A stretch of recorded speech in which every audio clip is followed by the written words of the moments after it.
Hello and welcome back to Shak's Talks. I'm Shakti, and on this channel, I'm exploring anomalous phenomena with an emphasis on UFO, UAP activity and history, and all things consciousness related. So, this is kind of a little filler episode. Sometimes I just label them as bonus episodes, but basically, I've been taking a break for the last 2 weeks, and it's the full moon today, and last night leading up to me recording this, I was feeling super emotional, super insecure, and just kind of questioning why am I even making this channel? And then I was looking back at my old posts and just feeling really critical of the production quality and all of my experimentation. But anyway, all that stuff aside, I'm back and I'm back to using my phone, my front facing camera, and the embedded mic that's in this phone because all the other tests I've been doing with a little external mic, recording with a computer versus a phone, and all the other things I've tried haven't really yielded a great result, come to find out. So we're just going back to basics here.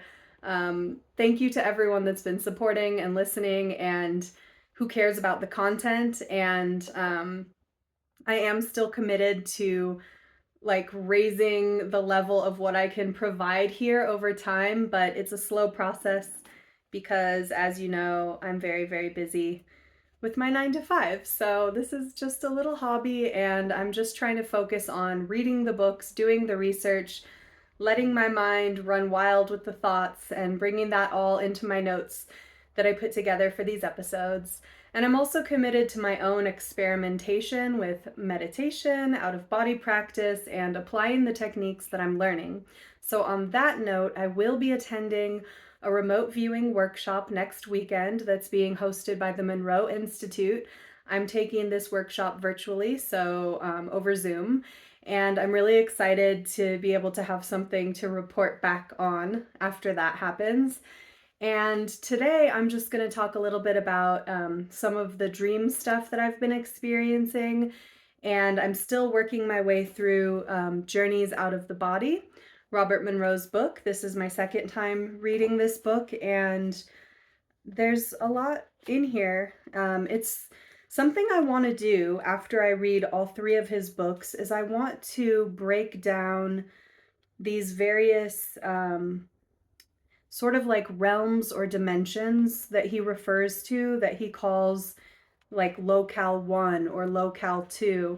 I'm still kind of trying to wrap my head around it. It's similar to the breakdown that I described based on Luis Minero's book in Demystifying the Out-of-Body Experience, where you have kind of like, so when you exit the physical reality, which is just, as Tom Campbell would call it, a switching of the data stream. So you're really just allowing your consciousness to access a different reality frame.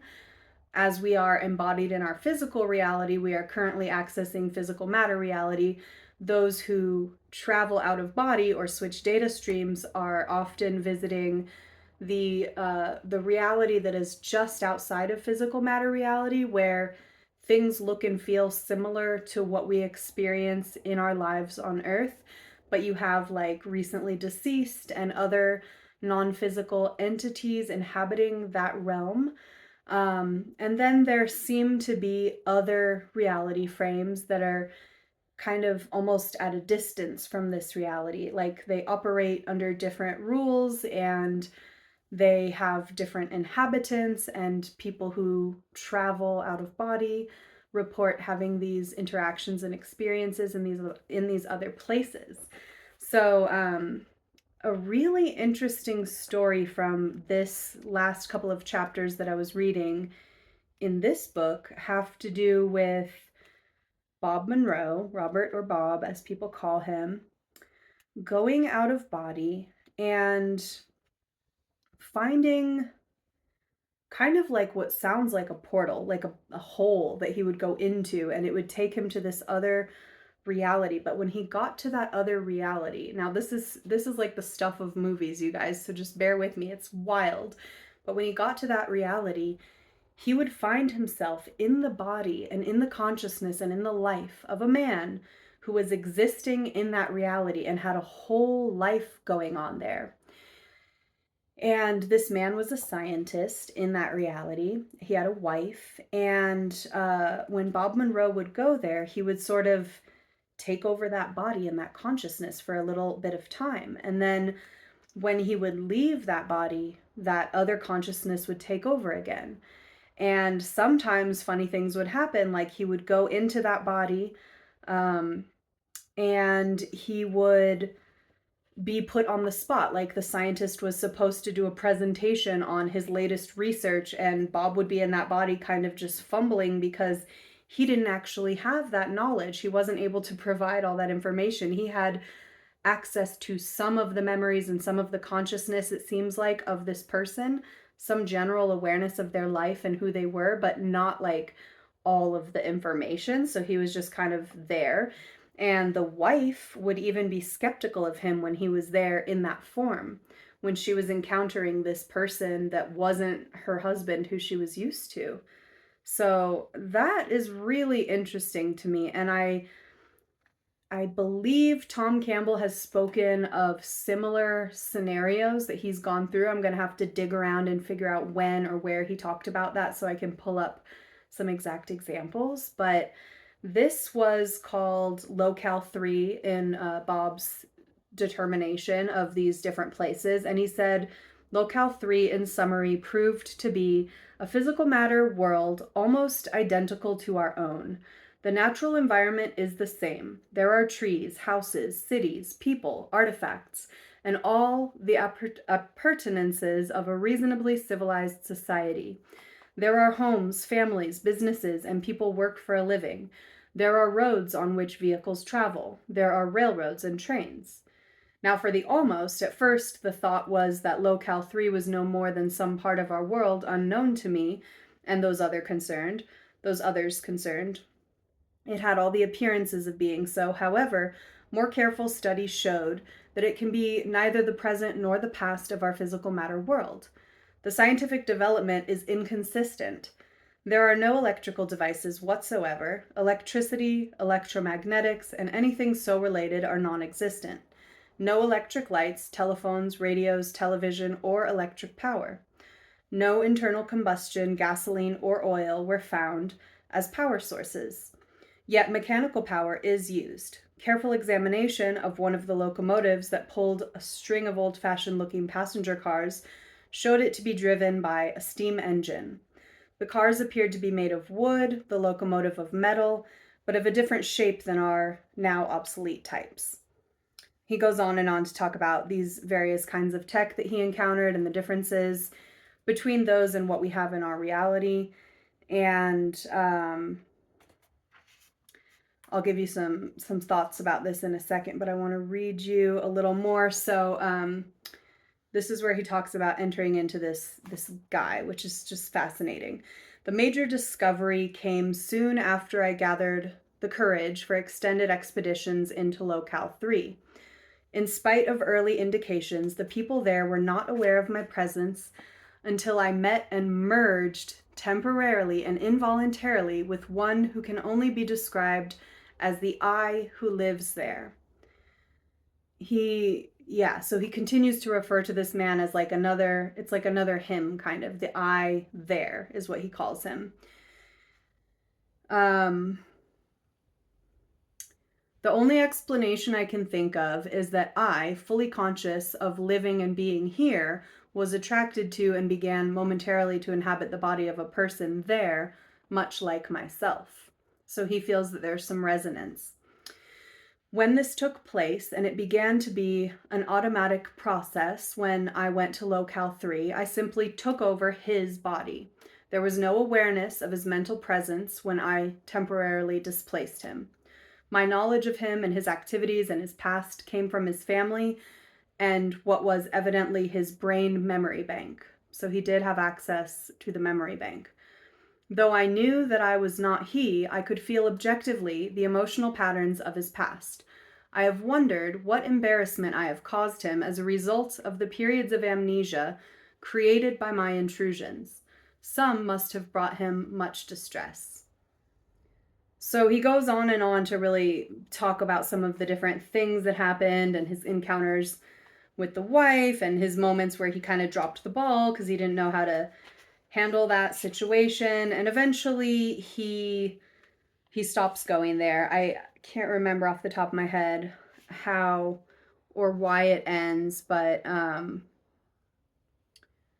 yeah, he said the last visit was pretty, this man was kind of on the decline mentally and emotionally, and eventually this experience tapered off. So let's talk about this experience for a minute, because there are a few different ways that people could interpret this. Obviously, Robert Monroe has his interpretation, which is that he went to another place, a non-physical or an alternate physical reality, using his out-of-body practice. And he has a certain protocol that he follows where he usually starts by going into the vibrational state, and then he leaves his body and he kind of launches out from there to these various locales. Oftentimes he uses his intent to take him to a locale. He defines the locales based on the characteristics of each place, which are distinct from one another. So this Locale 3, like he mentioned, is one that is very similar to our earthly existence. Other locales are very different. I think people who were super into like the Midnight Gospel, for example, have an idea of what it might be like to just travel to different realities, or people who have already learned about astral travel. For others who are more new to the topic, it could all sound very over the top and sci-fi and pretty ridiculous, but let's just speculate and let's just kind of keep our minds open and wonder about what are all the different things that could be going on here. So obviously we have imagination. It could be his imagination creating these truly impressive experiences through his mind. We have the possibility that he is actually, in fact, accessing other dimensional realities through consciousness, which, according to some theories, is the uniting factor among all possible realities. And what that means is that since we are all primarily consciousness-based beings, we, through consciousness, can enter and interact with all other consciousness-based realities. And according to some, there are many of these various realities. And, you know, in kind of occult thinking, we've heard of ideas like possession, for example. Many people who study psychic and I guess psychic and other I don't know what the word is that I'm looking for, but basically things that concern consciousness that can happen in our consciousness. Many people who study consciousness and are a part of psychic studies have come to the conclusion that our body and mind are more like radio receiving and transmitting units than they are these physical brains in the way that science has taught us. And if consciousness is fundamental, then all kinds of consciousness experiences can stream through these physical units that we are currently focused within in this physical matter life. So let's just say that this non-physical consciousness unit was able to exit this reality and enter into another, and for whatever reason, a glitch in the system or something that was orchestrated by a larger intelligence allowed Bob Monroe to inhabit temporarily the vehicle of another consciousness unit in another reality frame. And this is something that Tom Campbell talks about and something that others have described as well. So according to the anecdotal evidence, there are many instances of things like this happening. And in Earth reality, where we have mediums and channels and people who allow other consciousness units to flow through their physical body and mind, that also would confirm this theory that it is something that's possible. So Bob's in this other reality.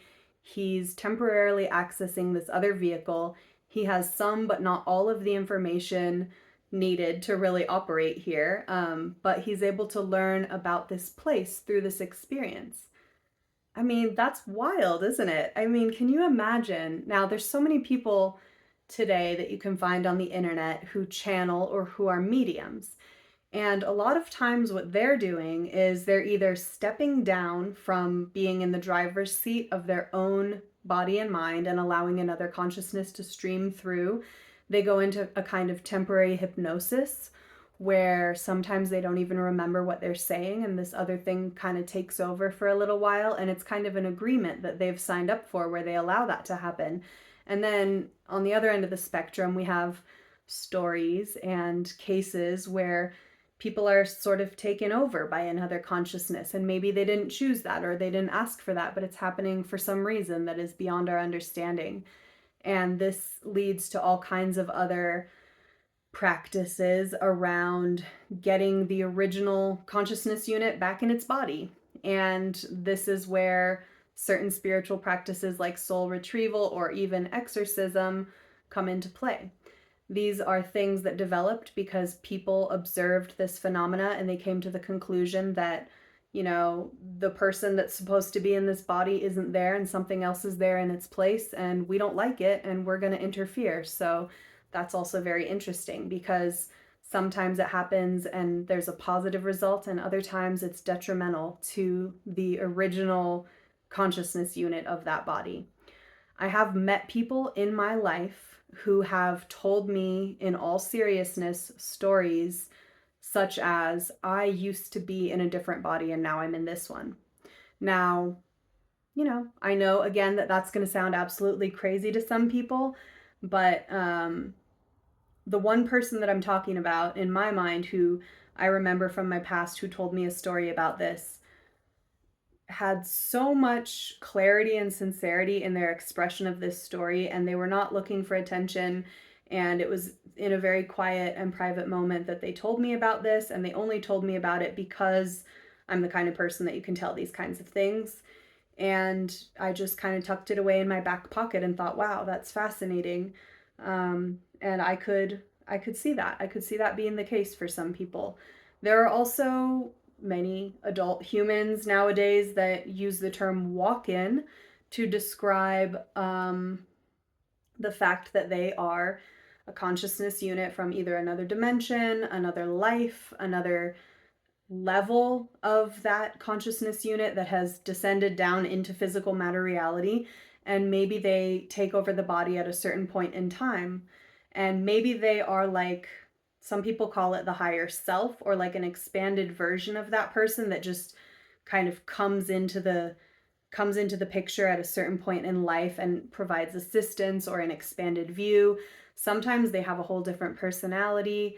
It makes me wonder about different mental conditions, like we've talked about schizophrenia, or people that actually have multiple personalities, to the degree where those personalities eat a different diet, they have different allergies, you know, they have different conditions. It's such a different energetic template that the body actually responds to that and reacts accordingly. So there's all kinds of strange phenomena going on out in the world, and it would be really exciting to see a mainstream version of rigorous scientific examination of this phenomena that unites all of these things under one umbrella of understanding or under one theory of everything. We haven't yet come to that point in reality, so what we have instead are many different branches of study.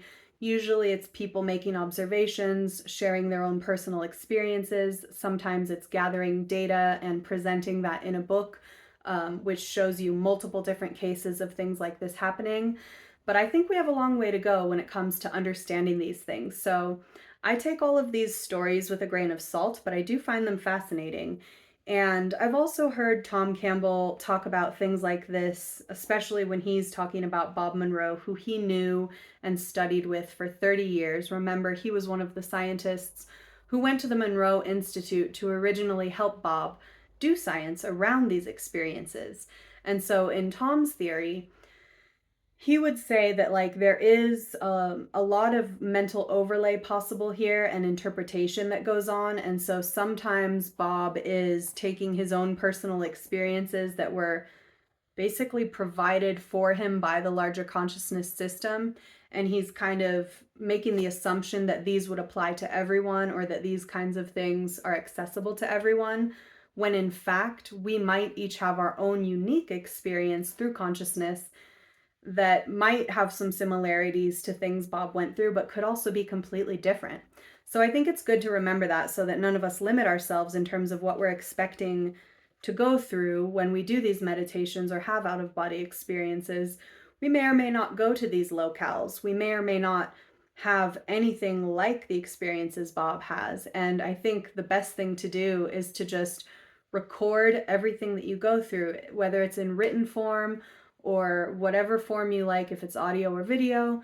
And we need to start compiling these stories and cross-checking with each other and finding out, where is there something similar going on, and how much of this could be thought of as mental overlay or interpretation. So this is why the study of remote viewing is actually pretty interesting, because while a lot of us are not going to go and work for the government and try to locate, you know, missiles in another country through remote viewing protocols, or try to get ahead of some other country's war strategy or whatever they're doing in these secret programs, there are things that we can learn from those protocols that we could apply to our own experience. And one of the things about remote viewing is that they are very good about stripping away the possibility of mental overlay and projection, because they have crafted the protocol in such a way that it minimizes that potential and that possibility. And they are also doing work that gathers real evidence of these practices and protocols. So when they do these sessions, it's a double-blind session, but somebody has the information, the target information, and so they can cross-check everything that the remote viewers are getting with that target. And that's how they're developing a database of understanding around this stuff. And so I'm excited to see what I learn in this remote viewing workshop. I've done a few short ones, they're usually very introductory, and I always pick up a little something extra, so I'll definitely let you know what I find out in that. I also wanted to share a conclusion that Bob Monroe comes to at the end of this chapter. Basically, I won't read it out, but basically he just reflects on how interesting it is to gain this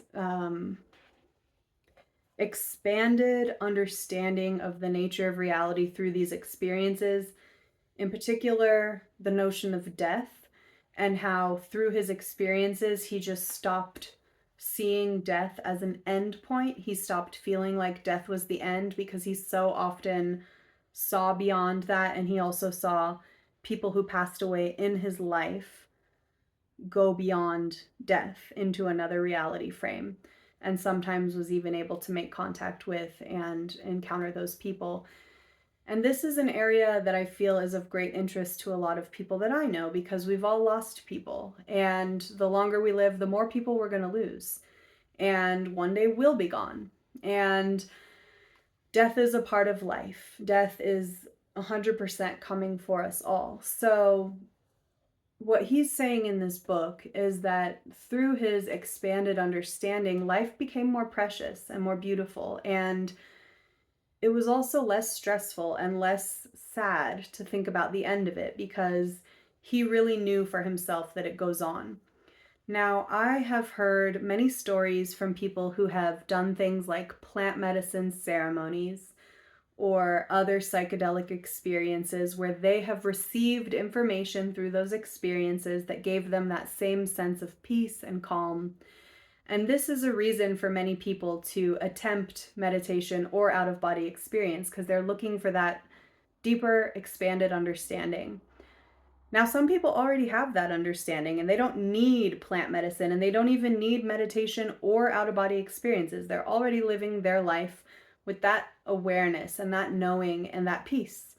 And they're already making the most out of their life, and they're already not afraid of death, because they just come with that understanding. So we're all different people at different levels of awareness and development, and we're here to do different things. So I guess all this is to say that, like, this is an avenue for potentially greater peace and understanding for some, but it's definitely not for everybody. Not everybody needs it, not everybody wants it, and a lot of people already have it. And if you're here, you probably already have your own understanding to some extent or another. So then the question comes up, why even do this stuff in the first place? If you're already at peace with life, you're already at peace with death, and, you know, you don't need that expanded view. What's the motivation for these practices or this this learning? And I can't answer that. It's just, you know, it's if you're interested, you do it. If you're not, you don't.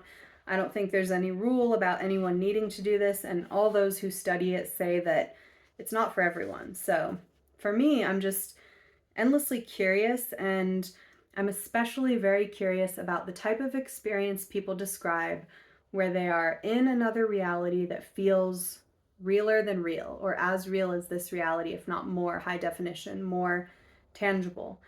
And so this comes back to my dream practice and my meditation practice right now. I've reported back to you on some of the stuff that I've experienced in recent OBE practices, and because my life is busy and I've got a lot going on, I haven't been able to be as consistent as I want to with my binaural beat practice, but I'm still doing it. And I'm also just having a really heightened dream life right now. So some of the things that are starting to happen for me in dreams is that almost every single night I'm having these fully detailed dreams where I'm in a world full of as much detail as this reality. So you know how in some dreams it's kind of just gray and fuzzy all around, or you're seeing one thing or feeling one thing or hearing one thing, but you're not hearing everything. Well, I've been consistently having full detail dreams. I've been consistently approaching lucidity in those dreams. So I start to know that I'm in a dream, but I don't fully take control. I just become aware of the fact that I'm in a different reality frame. I kind of know it's a dream, but I haven't been able to like change things or make things happen in that. I do have free will, and I am able to engage in that dream world the way I would in a regular world. And I'm also in my own body that is just the same as the body that I have here in regular reality in these dream worlds.